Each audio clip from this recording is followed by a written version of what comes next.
بسم اللہ الرحمن الرحیم۔ السلام علیکم۔ آج 14 فروری بروز منگل ہم بات کریں گے پاکستان تحریک انصاف کے سربراہ عمران خان کی ان کے خلاف ایک درخواست تھی نااہلی کی۔ ایمل ولی خان نے یہ درخواست دائر کی تھی اور اس کو خارج کر دیا ہے پشاور ہائی کورٹ نے۔ اس کی تفصیل میں آپ کے ساتھ شیئر کروں گا۔ پاکستان تحریک انصاف کے دو سینئر رہنما، ایک مرکزی صدر اور ایک صوبائی صدر کی درخواست ضمانتیں منظور کرتے ہوئے انہیں رہا کرنے کا حکم دے دیا۔ اس کی تفصیل میں آپ کے ساتھ شیئر کروں گا اور ساتھ ہم بات کریں گے حکومت سازی کے ساتھ ہی 5 حلقوں پر دوبارہ الیکشن ہوگا لاہور میں، اس کے اوپر بھی ہم بات کریں گے۔ سب سے پہلے تو میں آپ کو بتاتا چلوں کہ ANP کا انتخابات میں مبینہ دھاندلی کے خلاف احتجاجی تحریک شروع کرنے کا اعلان کیا گیا ہے۔ پاکستان تحریک انصاف پہلے ہی سراپا احتجاج ہے اور جماعت اسلامی نے بھی 16 فروری کے لیے احتجاج کی کال دی ہوئی ہے۔ فضل الرحمان نے بھی احتجاج کا کہہ دیا ہے اور اب ANP کی جانب سے بھی باقاعدہ طور پر احتجاجی تحریک اور نتائج کی تبدیلی کے خلاف احتجاجی مظاہروں کا اعلان کیا گیا ہے۔ عوامی نیشنل پارٹی کے صوبائی صدر ایمل ولی خان نے اعلان کیا کہ احتجاجی مظاہروں کا آغاز 20 فروری سے ہوگا۔ سب سے پہلے احتجاجی تحریک پروگرام ضلع صوابی میں ہوگا۔ ایمل ولی خان نے کہا کہ صوابی میں پرامن احتجاجی مظاہرہ کیا جائے گا جس میں مرکزی اور صوبائی رہنما شریک ہوں گے۔ پھر 23 فروری کو چارسدہ میں پرامن احتجاجی مظاہرہ کیا جائے گا۔ تو یہ پاکستان میں پہلی دفعہ ایسا ہوا ہے کہ ایک انتخابات کے بعد مختلف سیاسی جماعتیں، ہمیشہ ایک دو سیاسی جماعت کی پریشانی رہی ہے، لیکن اس دفعہ جو کچھ ہوا ہے تو مختلف سیاسی جماعتیں احتجاج کی کال دے رہی ہیں اور یہ 5ویں جماعت ہے جو باقاعدہ TLP بھی احتجاج کر رہی ہے اور یہ 5ویں جماعت ہے جو جنہوں نے احتجاج کا اعلان کیا ہے۔ عسکری ٹاور حملہ کیس میں جو 9 مئی کا مقدمہ ہے اس میں پاکستان تحریک انصاف کی قیادت اور جو 65 ملزمان ہیں ان کے خلاف جیل سے ان کو عدالت میں پیش کیا گیا اور ان کے خلاف باقاعدہ طور پر ٹرائل شروع کیا گیا ہے۔ ایک بات میں آپ کو بتاتا چلوں کہ کل انسداد دہشت گردی عدالت لاہور میں عمران خان کی بذریعہ ویڈیو لنک حاضری ہوگی اور اس کے انتظامات مکمل کر لیے گئے ہیں اور پہلی بار عمران خان کی ویڈیو لنک، پہلے 2 تاریخوں پر ویڈیو لنک کا کہا گیا لیکن ویڈیو لنک پر حاضری نہ ہو سکی، اب باقاعدہ طور پر ویڈیو لنک حاضری کا کہہ دیا گیا ہے اور انتظامات بھی مکمل کر لیے گئے ہیں اور اب دیکھتے ہیں کہ وکلا کی جانب سے ان کو عدالت میں رسائی ہوگی یا نہیں ہوگی جب ویڈیو لنک پہ حاضری لگائی جا رہی ہوگی۔ عسکری ٹاور حملہ کیس میں جو عمر سرفراز چیمہ، یاسمین راشد اور دیگر پر آئندہ سماعت پر فرد جرم عائد کی جائے گی اور اس میں ختیجہ شاہ جو کہ ضمانت پر رہا ہیں ان کو بھی باقاعدہ طور پر ٹرائل کا نوٹس جاری کر دیا ہے۔ لاہور کی انسداد دہشت گردی عدالت نے ملزمان میں چالان کی کاپیاں تقسیم کرنے کے بعد 24 فروری تک سماعت ملتوی کر دی ہے اور عدالت نے کہا ہے کہ جو عسکری ٹاور حملہ کیس اس میں تھانہ گلبرگ میں یہ مقدمہ درج ہے اور بغاوت کی دفعات بھی نئی دفعات شامل کی جا چکی ہیں۔ اب اس بنیاد پر جو ٹرائل ہے وہ آگے چلایا جائے گا۔ پہلے یہ کہا جا رہا تھا کہ یہ 9 مئی کے جو مقدمات ہیں ان میں ٹرائل روزانہ کی بنیاد پر ہوگا اور انتخابات سے پہلے ہی ڈیسائیڈ ہو جائیں گے، لیکن چونکہ بہت زیادہ اس میں لوگوں کو بطور ملزم شامل کیا ہوا ہے اور پھر پاکستان تحریک انصاف کے سربراہ بھی ان مقدمات میں ملزم ہیں، وہ یہاں موجود نہیں ہیں اور تمام ملزمان کا موجود ہونا ضروری ہے۔ جیل ٹرائل کا نوٹیفیکیشن بھی ہو چکا ہے لیکن ابھی تک یہ ٹرائل شروع نہ ہو سکے۔ دوسری جانب الیکشن کمیشن کے درخواست پر بلوچستان ہائی کورٹ نے الیکشن ٹرائبونل کے لیے جو اپیلوں پر سماعت کریں گے، الیکشن اپیلوں پر الیکشن کمیشن کی درخواست پر الیکشن ٹرائبونل کے لیے 3 ججز کو نامزد کر دیا۔ یہ بلوچستان ہائی کورٹ پہلی ہائی کورٹ ہے جس نے 3 ججز کو نامزد کیا ہے۔ کل تک باقی ہائی کورٹس بھی اپنے ججز کو نامزد کر دیں گی، پھر اس کے بعد جو الیکشن کمیشن کے فیصلوں کے خلاف اپیلیں ہائی کورٹ کے ججز بطور اپیلیٹ ٹرائبونل میں سنیں گے۔ Registrar Balochistan high court Quetta کے مطابق بلوچستان ہائی کورٹ نے الیکشن کمیشن کی درخواست پر الیکشن ٹرائبونلز کے لیے ججز کے لیے جسٹس عبداللہ بلوچ کو الیکشن ٹرائبونل نمبر 1 کا جج مقرر کیا ہے۔ الیکشن ٹرائبونل 2 کے لیے جسٹس روزی خان کو اور الیکشن ٹرائبونل 3 کے لیے جسٹس عامر نواز رانا کو نامزد کیا گیا ہے اور بلوچستان ہائی کورٹ کی نامزدگی کے بعد الیکشن کمیشن باقاعدہ طور پر جو نامزدگی کا نوٹیفیکیشن جاری کرے گا اور پھر اس کے بعد اپیلوں پر سماعت شروع ہو جائے گی اور یہ ایک اہم ڈیولپمنٹ سامنے آئی ہے اور باقی جو لوگ ہیں ان کی درخواستوں پر بھی جو باقی ہائی کورٹس ہیں وہ بھی الیکشن کمیشن کی درخواستوں پر ججز کی جو نامزدگی ہے وہ پروسیس مکمل کریں گے۔ حلیم عادل شیخ پاکستان تحریک انصاف کے نہ صرف صوبائی صدر ہیں سندھ کے بلکہ وہ پاکستان تحریک انصاف کے امیدوار بھی تھے 2 حلقوں میں، اور ان کی درخواستیں بھی الیکشن کمیشن میں پینڈنگ پڑی ہیں۔ تو مزید 2 مقدمات میں ان کی ضمانت 9 مئی کے مقدمات میں انسداد دہشت گردی عدالت نے ان کی ضمانت منظور کی ہے۔ انسداد دہشت گردی عدالت میں جلاؤ گھراؤ اور کار سرکار میں مداخلت کے مقدمات کی سماعت ہوئی۔ عدالت نے حلیم عادل شیخ کو جیل سے رہا کرنے کا حکم دے دیا۔ حلیم عادل شیخ کو تھانہ سولجر بازار اور فیروز آباد تھانوں میں درج مقدمات میں گرفتار کیا گیا تھا۔ ان کو 9 مئی کے بعد مجموعی طور پر 42 مقدمات میں گرفتار کیا گیا تھا۔ عدالت 9 مئی سمیت تمام مقدمات میں ضمانت منظور کر چکی ہے۔ ترجمان کا کہنا ہے کہ حلیم عادل شیخ کو کل سینٹرل جیل سے رہا کیا جائے گا۔ اب دیکھنا یہ ہے کہ حلیم عادل شیخ کی ابھی بھی ضمانت ہوگی یا ان کو کسی اور مقدمے میں نامزد کیا جائے گا، اور یہ سلسلہ ایسے ہی چلتا رہے گا۔ وہیں پہ پاکستان تحریک انصاف کے جو رہنما ہیں پرویز الہی، مرکزی صدر ہیں پاکستان تحریک انصاف کے، ان کی درخواست پر سماعت ہوئی ہے اور ان کی ضمانت منظور کی گئی ہے لاہور ہائی کورٹ کی جانب سے۔ غیر قانونی بھرتیوں سے متعلق یہ کیس ہے۔ ان پر الزام تھا کہ اپنے پرنسپل سیکرٹری کو محمد خان بھٹی کو غیر قانونی طور پر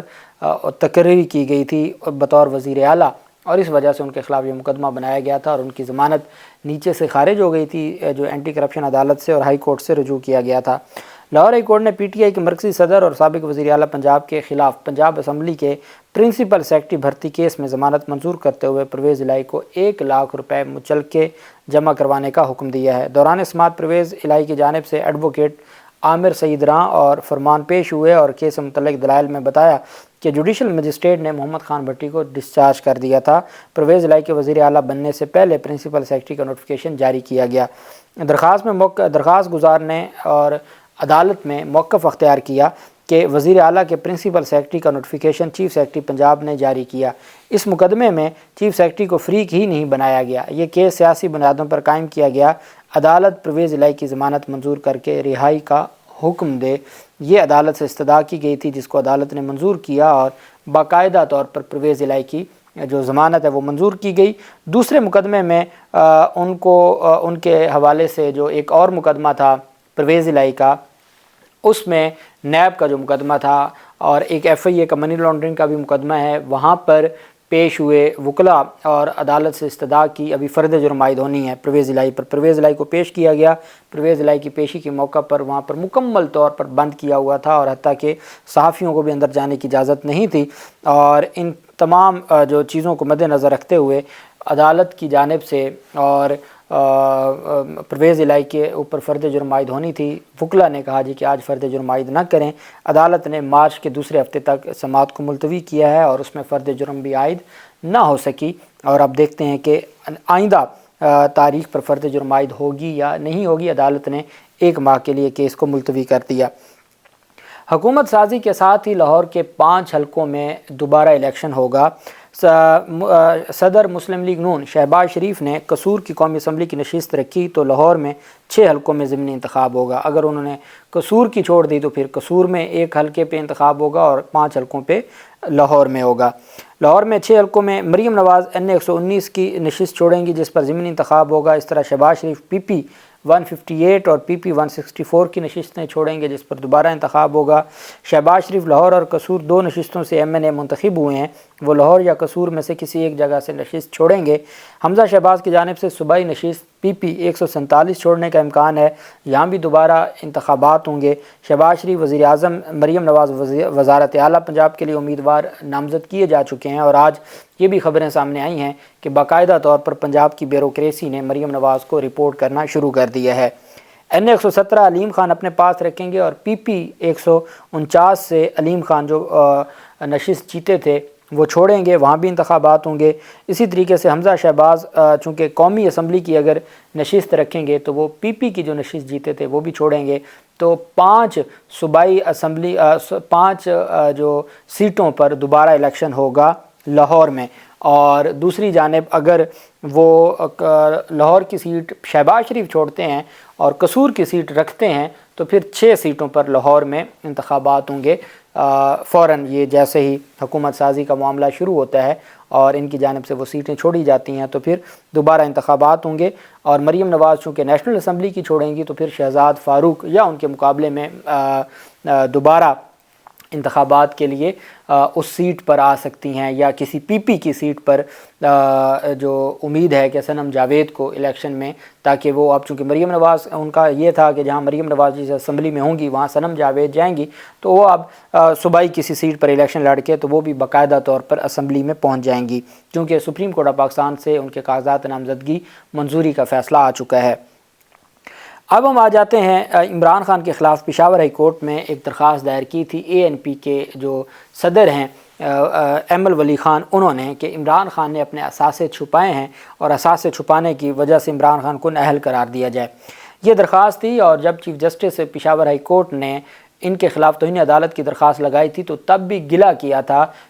ان کی جانب سے، ایمل ولی خان کی جانب سے، جی کہ میں نے عمران خان کے خلاف توہین عدالت کی درخواست دائر کی ہوئی ہے، وہ تو سماعت کے لیے، میں نے عمران خان کے خلاف نااہلی کی درخواست دائر کی ہوئی ہے، وہ تو سماعت کے لیے مقرر نہیں ہوتی، تو عدالت نے کہا تھا وہ ہو جائے گی مقرر، آپ دیں ارلی ہیئرنگ کی درخواست، وہ سماعت کے لیے مقرر ہو جائے گی۔